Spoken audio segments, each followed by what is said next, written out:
মাত্রা যুক্ত ওকার আকার হস্যই দীর্ঘই হস্যই দীর্ঘ। বাহ, হয়েছে। তুমি জায়গায় গিয়ে বসে পড়ে কি বলছে শুনে নাও। সবাই এখন মাত্রা যুক্ত বলে বুঝতে পারছো না, তাই তো? দেখো তোমাদের বলো,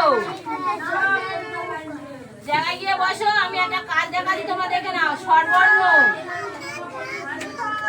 হ্যাঁ হ্যাঁ, তুমি দেখো রশ্মিকা, এখানে দেখো, আরাধা দেখো, বলো আমি কি লিখছি দেখো। স্বরবর্ণ মাত্রা যুক্ত বর্ণগুলো লিখতে হবে।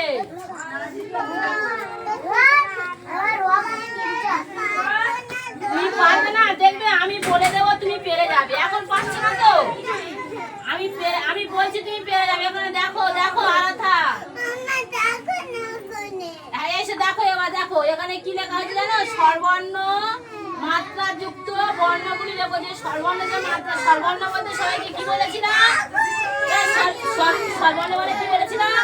ওকার আকার। স্বরবর্ণ ওকার আকার তো আমি দেখছি, তুমি দেখো, তুমি কিছু শুধু ভাষায় লিখতে হবে না, এবারে বুঝতে হবে। স্বরবর্ণ মানে ওকার আকার, ওকার থেকে ঔকার পর্যন্ত হচ্ছে স্বরবর্ণ। তাহলে স্বরবর্ণের মাত্রা যুক্ত বর্ণগুলি লিখতে বলা হয়েছে। মাত্রা যুক্ত বলতে দেখো এইগুলো, যেগুলোর মাথায় মাত্রা রয়েছে, মাত্রা দিয়ে শুরু। যেমন ওকার থেকে দীর্ঘ পর্যন্ত হচ্ছে মাত্রা যুক্ত স্বরবর্ণের মাত্রা যুক্ত বর্ণ, তাই তো? দেখো আলাদা, এদিকে তাকিয়ে দেখো, ওকারের মাত্রা দিয়ে লেখা শুরু করো তো। এই ওকারের মাত্রা আছে, তাই তো? তারপর দেখো আকার, আকার প্রত্যেকটা পড়ে দেখো, পড়ে দেখে আমার মাত্রা যুক্ত করে খাতায় আমার লিখে দেখাতে হবে। হয়ে গেছে? দেখো ওকারের মাত্রা আছে, ওকারের মাত্রা আছে, আকারের মাত্রা আছে, হস্যের মাত্রা রয়েছে, দেখো দীর্ঘের মাত্রা রয়েছে। এদিকে দেখো, বলে দেখো, তুমি ওইদিকে দেখো, কাঁদবে না, বলে দেখো, দাও লিখতে হবে। দেখো তুমি বারবার কাঁদবে না, দেখো লেখা দেখে না, তোমার পড়াশোনা করতে ভালো লাগে না? ভালো লাগে না? মাথা শুধু মাথায় থাকবে। দেখো বলে লেখাটা দেখো, এত কাঁদবে না, দেখো বসে দেখো, তুমি দেখো ওখানে বসে দেখো দেখি, তুমি পারো, কাঁদবে না, তুমি দেখো, লিখতে হবে না, তোমার লিখতে হবে না বলেছি, তুমি দেখো, কাঁদবে না, কাঁদবে না, ঠিক আছে? তুমি দেখো, কাঁদবে না। দেখো এবারে মাত্রা যুক্ত বলতে ওকার আকার হস্যই দীর্ঘই হস্যই দীর্ঘ, এগুলো কি হয়ে বললাম? মাত্রা দিলেও প্রত্যেকে মাত্রা দিয়ে লেখা শুরু হয়েছে, দেখেছো? মাত্রা দিয়ে লেখা। তাহলে সর্বর্ণ 6 জনের মাত্রা আছে। আর যদি বলা হয় মাত্রাহীন মানে মাত্রা নেই, তাহলে আর যে 6টা বাকি রয়েছে তো মাত্রাহীন, মাত্রাহীন সর্বর্ণগুলো কি কি নাম বলো তো? হ্যাঁ, মাত্রাহীন সর্বর্ণগুলোর নাম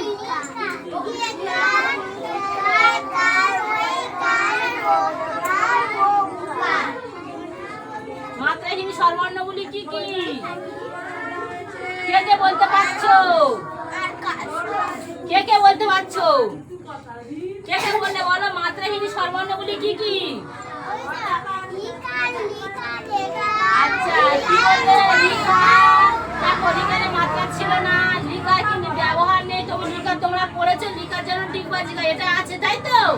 তাই লিখারের মাত্রা নেই, লিখারের মাত্রা নেই, এই একারের মাত্রা নেই, ওইকারের মাত্রা নেই, তাই তো? ওকারের মাত্রা নেই আর ঔকারের মাত্রা নেই। তাহলে সর্বর্ণ মোট কটি বর্ণ হলো? এত দেরি হয়েছে কেন? এখানে এসো, এখানে এসো তাড়াতাড়ি। আরিয়ান এত দেরি হয়েছে কেন? এই 1 ঘন্টা ক্লাস হয়ে গেছে, সবাই আসছো, এইভাবে কি করে পরীক্ষা ভালো দেবে? বলে কি হয়েছে? সবাই চলে আসবে, জায়গা যাও। এই 1 ঘন্টা ক্লাস হয়ে গেছে, কি কাজটা করাবো বলে একবার আমার লিখে দিয়ে পড়ে কাজ হচ্ছে। দেখো এখানে সঠিক তো সর্বর্ণে 12টি অক্ষর তো বা বর্ণ তো, তাহলে 6 জনের মাত্রা আছে। অকার আকার হস্যই দীর্ঘই হস্যও দীর্ঘ। আরিয়ান তুমি দেখে নাও একবার, শেষে এলে সর্বর্ণে মোট 12টা বর্ণ বা অক্ষর। 6 জনের মাত্রা আছে। অকার আকার হস্যই দীর্ঘই, এই অকার অকার আকার হস্যই দীর্ঘই হস্যও দীর্ঘ, এই 6 জনের মাত্রা আছে। হ্যাঁ, মাত্রা যুক্ত